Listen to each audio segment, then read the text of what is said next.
দাড়ি টিপিকে বন্দি করে নরেন্দ্র মোদী এবং অমিত শাহকে বার্তা দিচ্ছে, শুভেন্দু অধিকারী জামাই আদর করতো, এটা স্বাভাবিক। বিজেপিকে খুশি করার জন্য যে এটা করেছে, বুঝতে পারছেন না? আমরা দেখেছি এরা যে বিজেপি নেতারা আত্ম আন্দোলন করলে তাকে জামাই আদর করা হয়, অথচ নওশাদ সিদ্দিকীরা আন্দোলন করলে তাদেরকে কেন এই ধরনের ট্রিটমেন্ট করা হবে, নওশাদ সিদ্দিকের উপরে কেন আক্রমণ করা হবে? আক্রান্ত হয়েছেন যে বিধায়ক নওশাদ সিদ্দিকী, তাকে একজন হলুদ টি শার্ট পরা যা একজন ব্যক্তি, তিনি পুলিশ নাকি অন্য কেউ, সেটাকে পুলিশকে আইডেন্টিফাই করতে হবে। Mobile recharge, DTH recharge, electricity bill payment, গ্যাসের বিল পেমেন্ট, ফাস্ট্যাগের মতো সমস্ত কিছুই এখন হাতের মুঠোয়। প্যান কার্ডও বানাতে পারবেন খুব সহজে। এখনই গুগল প্লে স্টোর থেকে কেডিএসপি অ্যাপ ডাউনলোড করুন। আক্রমণকারী কে, কোন ব্যক্তি, তার নাম কি, তার আইডেন্টিটি কি? পুলিশের মাঝে আক্রমণকারী কেন আসবে? এই রাজ্যে একজন বিধায়ক, তিনি সুরক্ষিত নন। আক্রান্ত হলেন যে বিধায়ক, তাকে থানায় বন্দি করে রাখা হচ্ছে। যে কে নওশাদ সিদ্দিকীর উপরে আক্রমণ করলো, তার কারণ law and order state subject, আইন শৃঙ্খলা বজায় রাখার দায়িত্ব রাজ্যের, এবং একজন জনপ্রতিনিধি তিনি সাংবিধানিক যে অধিকার সংবিধান দিয়েছে সেই সাংবিধানিক অধিকারের প্রয়োগ করতে এসে শান্তিপূর্ণভাবে ওয়াকআপ নিয়ে আন্দোলন করছিলেন, এসআইআর নিয়ে বলতে এসেছিলেন। এই রাজ্যে ওবিসি একটা বৃহত্তম ইস্যু, ওবিসি এই ইস্যুর জন্য ছেলেমেয়েরা বিশ্ববিদ্যালয়গুলোতে কলেজগুলোতে অ্যাডমিশন নিতে পারছেন না, সেটা নিয়ে বলতে এসেছিলেন, সেই জন্য তাকে গ্রেপ্তার করা হয়েছে। এবং এখনো পর্যন্ত তো থানায় রেখেছেন, এখনো পর্যন্ত অ্যারেস্ট মেমো দেননি, কিন্তু তাকে তো থানায় রেখে দিয়েছে। আক্রান্ত ব্যক্তিকে থানায় বসিয়ে রেখেছেন, এখনো পর্যন্ত অ্যারেস্ট মেমো দেননি। না, এখনো পর্যন্ত অ্যারেস্ট মেমো যেহেতু দেননি, সেহেতু সে কথা বলা যায় না। কি করবেন সেটা পুলিশ ঠিক করতে হবে।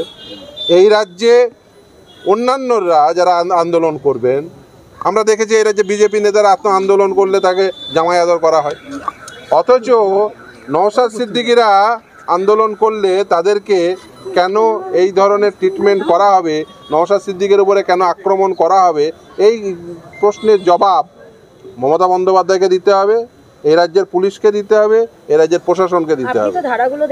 না, এখনো পর্যন্ত কোনো ধারা অ্যারেস্ট মেমোই হয়নি, তো ধারা কি হবে? মানে দেখুন, এখনো পর্যন্ত কি তারা অ্যারেস্ট করেছেন, নাকি ডিটেন করেছেন, নাকি এই থানায় এনে বসিয়ে রেখেছেন? এইভাবে তো আর থানায় এনে বসিয়ে রাখা যায় না। আপনার ইচ্ছা হলো কাউকে আক্রান্ত ব্যক্তিকে এনে থানায় বসিয়ে রাখলে, এটা তো করা যায় না। এটা কেন করলেন? মেডিকেল নিয়ে যাওয়া হয়েছিল, আমাকে যা জানালো, এবং কয়েকজনের ওই মেডিকেল রিপোর্টও দিয়েছে।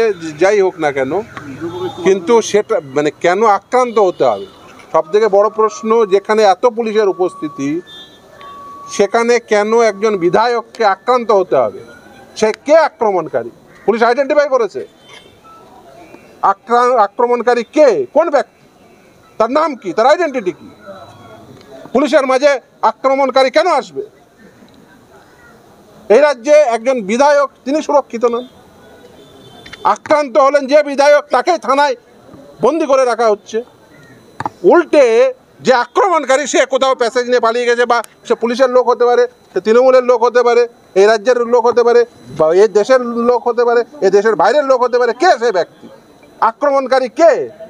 পুলিশকে প্রথম আক্রমণকারীকে দেখতে হবে, যে কে আক্রমণকারী। সেই হলুদ টি শার্ট পরা ব্যক্তি কে? কে সেই হলুদ টি শার্ট পরা ব্যক্তি কে? তার নাম কি, তার আইডেন্টিটি কি, কোথায় বাড়ি? দেশের নাগরিক, বাংলাদেশের নাগরিক, পাকিস্তানের নাগরিক, শ্রীলঙ্কার নাগরিক, তৃণমূল, বিজেপি, আরএসএস, কে সেই ব্যক্তি? মমতা ব্যানার্জি যখন তার আইডেন্টিটি, নওশাদ সিদ্দিকী যখন তার আইডি কার্ড চেক করতে চাই, সে তখন পালিয়ে যাচ্ছে। সে কে? এটাই তো প্রথম প্রশ্ন। সে এত পুলিশের উপস্থিতিতে সেই ব্যক্তি কি করে পালিয়ে গেল? তাকে সে প্যাসেজ দেওয়া হলো, সে পুলিশের লোক, কে লোক? তাকে আইডেন্টিফাই করতে হবে। যদি সেটা আইডেন্টিফাই না করতে পারে, এই ব্যর্থতার দায় মমতা ব্যানার্জির নিতে হবে। কে সে? পাকিস্তানি, শ্রীলঙ্কান, কে সে? বাংলাদেশি? কলকাতা পুলিশ, তৃণমূল, বিজেপি, কে আসে? একজন এমএলএ কতক্ষণ থানায় এভাবে থাকবেন?